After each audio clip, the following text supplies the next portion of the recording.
আজ অনেকগুলো কাজ নিয়ে এসেছি। প্রথমেই দেখাই খইদানেরগুলো। দেবশ্রীদের অর্ডার চাঁচল থেকেই। প্রথমে কলরাতে সাদা দিয়ে একটা বেস কালার করে নিয়েছি, কারণ সাদা কালারটা আমার মনে হয় প্রথমে করলে বাকি কালারগুলো তার উপর যে করবে সেই কালারগুলো ভালো ফোটে। নয়তো একবারে ডিরেক্ট কুলোর উপর যদি তুমি কালার ইউজ করো, মানে লাল নীল সবুজ হলুদ যেটা ইউজ করবে, বর্বও আঁকবে বা অন্য কিছু কলকা আঁকবে, সেটা ভালো মতো আমার মনে হয় কালারটা ভালো ফোটে না। তাই আমি যে কোনো কিছু করার আগে গাছ কৌটো বলো, কুলো বলো বা আদার্স কিছু করার আগে প্রথমে সাদা কালারটাই অ্যাপ্লাই করি। এখানে আমি অ্যাক্রিলিক কালার ইউজ করেছি আর তুলি ইউজ করেছি বিভিন্ন রকমের, যেগুলো জায়গায় মোটা কাজ করতে হয়েছে সেখানে হলো 5 বা 3 সাইজের এরকম তুলি ইউজ করেছি। আর যেখানে সূক্ষ্ম কাজ করতে হচ্ছে, যেখানে 000 যেরকম চোখ আঁকার ক্ষেত্রে, বা যেখানে কলকা করেছি সেখানে 000 0 বা 00 তুলি ইউজ করেছি, যেখানে যেটা অ্যাডজাস্ট হয়েছে। এবার আসি সেকেন্ড অর্ডারে। এটাও দেবশ্রীদের বিয়েরই কুলো, এটা বরণের কুলো।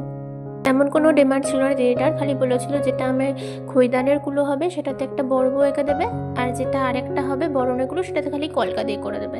তাই ভাবলাম এই স্বস্তিক চিহ্নটাতেই করি। বিয়ের কাজে স্বস্তিক চিহ্ন বা এরকম শুভ চিহ্ন খুব সুন্দর যায়। প্রথমে আমি আউটলাইন করে নিয়েছিলাম স্বস্তিক চিহ্নটা, যাতে কোনোভাবে স্বস্তিক চিহ্নটা খারাপ না হয়ে যায়। আর সাইড দিয়ে তারপর সূক্ষ্ম সূক্ষ্ম কলকা দিয়েছি।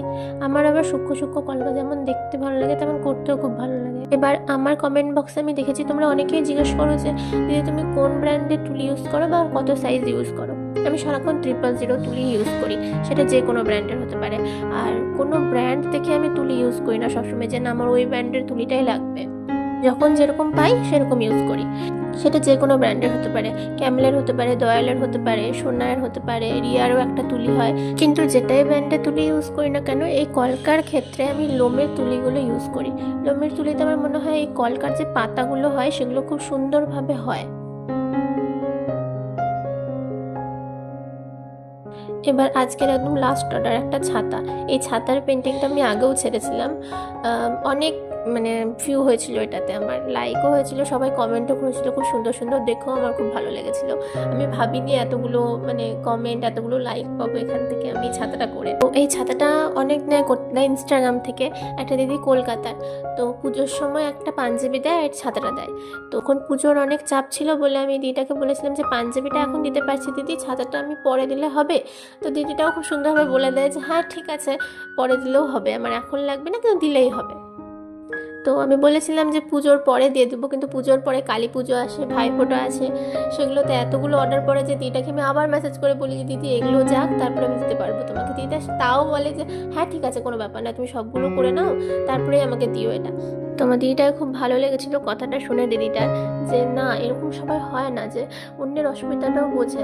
দিদিটা আমার অসুবিধাটা বুঝেছিল যে না আমার যখন পরে লাগবে তাহলে আমি পরেই বলি যে না আমার পরে লাগবে, এত তাড়াহুড়ো করার দরকার নেই।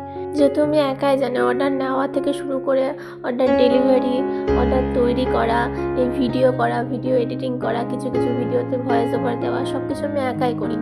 যেগুলো অর্ডার নিই সেগুলোও খুব মানে টাইম নিয়ে করি আমি। তাই জন্য যারা যারা অর্ডার দাও তাদেরকে সবাইকেই বলি যে হাতে অনেকটা বেশি সময় নিয়ে আমাকে অর্ডারটা দেবে। মিনিমাম 1 মাস হাতে রেখে তো অর্ডারটা দেবেই আমাকে, কারণ আমার আরও অর্ডার থাকে আর সব কাজ আমি একাই করি।